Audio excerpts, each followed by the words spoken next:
مولاي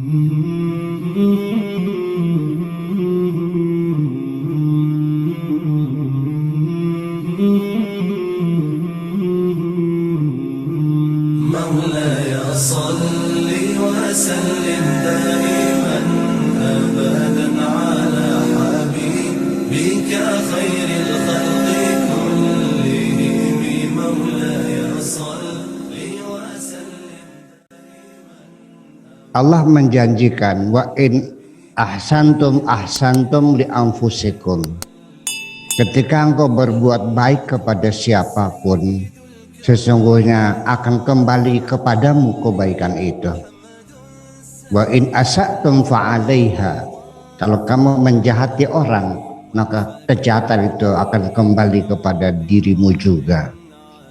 Makanya ketika kita ingin bahagia, kita mesti banyak berbagi kebahagiaan.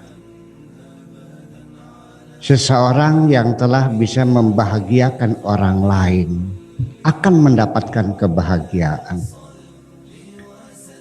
Orang yang menghormati orang lain akan dihormati oleh orang.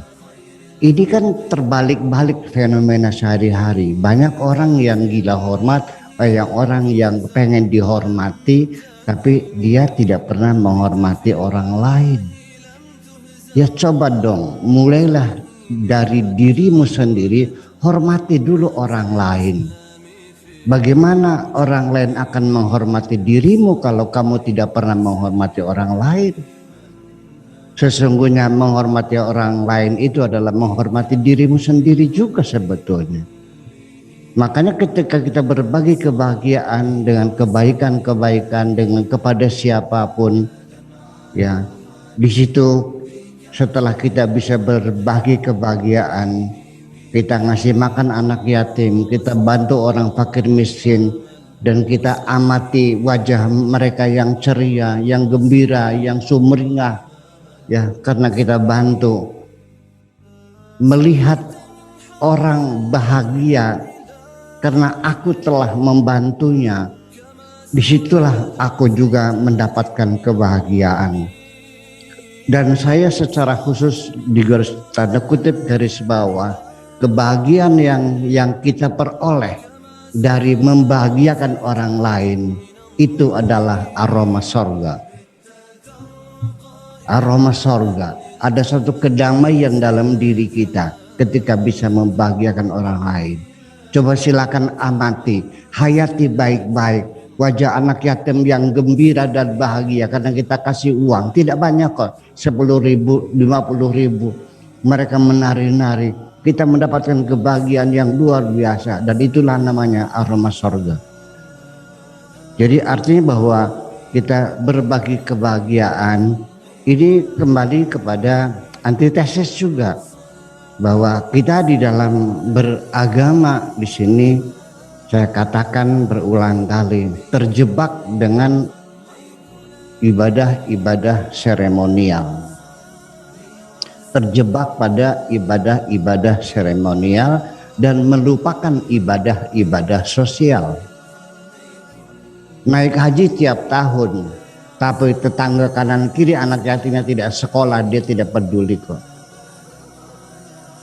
Ya, jadi artinya bahwa kualitas orang beragama itu banyak terjebak pada agama, pada ibadah-ibadah sifatnya ritual, sholat, qobliyah ba'diyah, ya mafrudatnya, qobliyah ba'diyahnya, tahajudnya, sholat hajatnya, sholat witirnya, sholat duhanya, ya sambil ngewer-ngewer nenteng-nenteng tasbih dengan penampilan semacam itu. Apakah seperti itukah agama?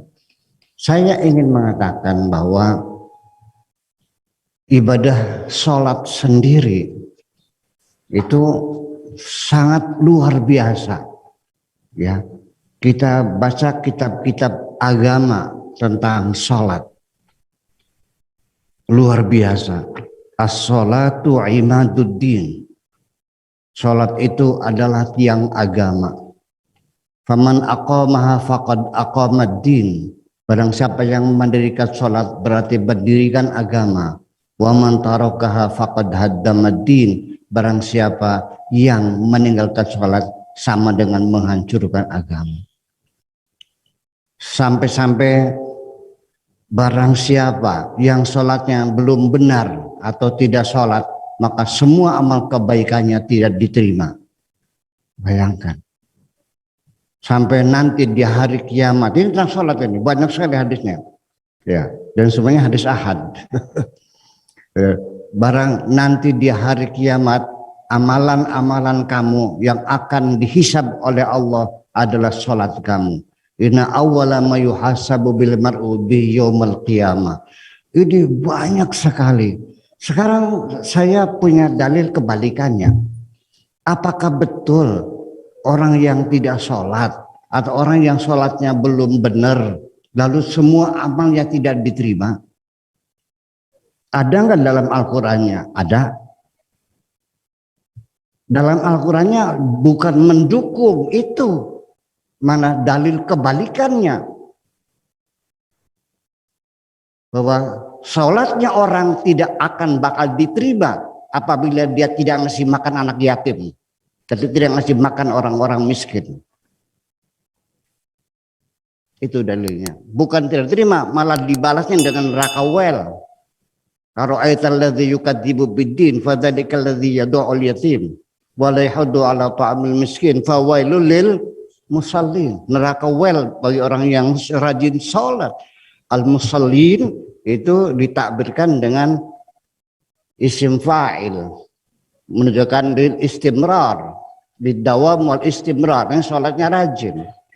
Berbeda dengan jumlah fa'liyah, ya, yusalli atau yusalluna itu ditajaddud wal hudud wa tajaddud artinya. Dan nanti Pak Urasyab, Pak Lusyab mungkin lebih paham lagi. Jadi artinya bukan orang yang sholatnya tidak benar, amalnya tidak diterima, tapi orang yang tidak ngasih makan anak yatim dan fakir miskin, sholatnya tidak diterima, malah dibayar dengan neraka wal. Itu dalil kebalikannya. Jadi sesungguhnya dalam beragama itu ibadah-ibadah ritual yang diagung-agungkan, agama sosial diabaikan. Padahal inti agama Islam adalah agama sosial. Ya, inti itu amar ma'ruf nahi mungkar. Amar ma'ruf itu adalah supremasi hukum, amar ma'ruf itu adalah keadilan sosial, dan nahi mungkar itu adalah supremasi hukum. Itulah ibadah kita. Dan ibadah dalam artian semacam itu. Kemudian itu mengapa judulnya berbagi kebahagiaan. Kemudian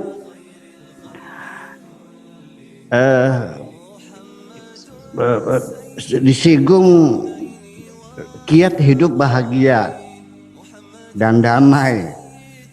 Bisa diterangkan? Ya bisa. Ini orang hampir banyak orang salah persepsi. Kebahagiaan selalu dikaitkan dengan materi. Jadi kalau materinya berlimpah ruah berarti lebih bahagia. Kalau yang miskin berarti tidak. Ada nggak orang yang kaya tapi tidak bahagia? Ada nggak orang yang miskin tapi bahagia? Kalau begitu, bahagia sesuatu dan materi sesuatu yang lain. Dua hal yang berbeda, bisa bertemu dan bisa berpisah. Artinya bahwa yang membuat kita bahagia itu adalah ketika kita siap menerima apapun keputusan Tuhan.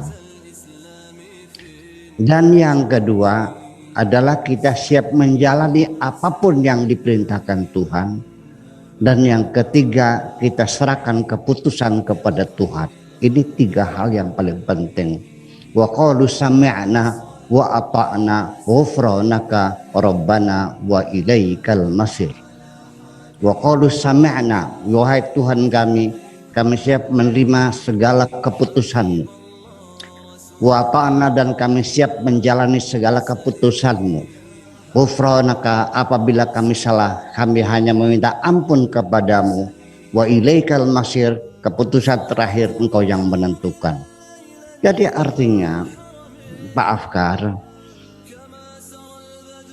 kenapa Anda ketika makan pakai tempe saja, kenapa sambil menangis?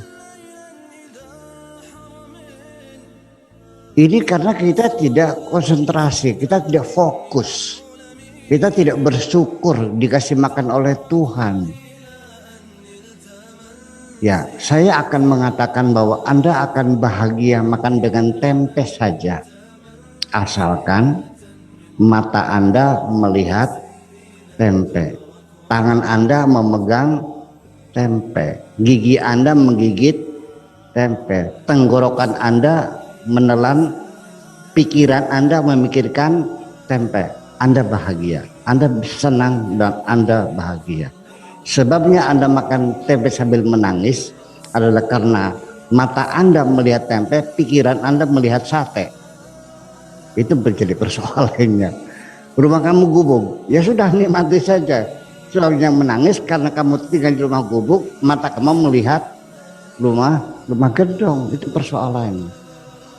Terlalu banyak orang yang hartanya berlimpah ruah tapi tidak punya waktu untuk menikmati hartanya. Yang penting adalah kita siap menerima segala keputusan Tuhan dan kita serahkan semuanya kepada Allah Subhanahu wa taala.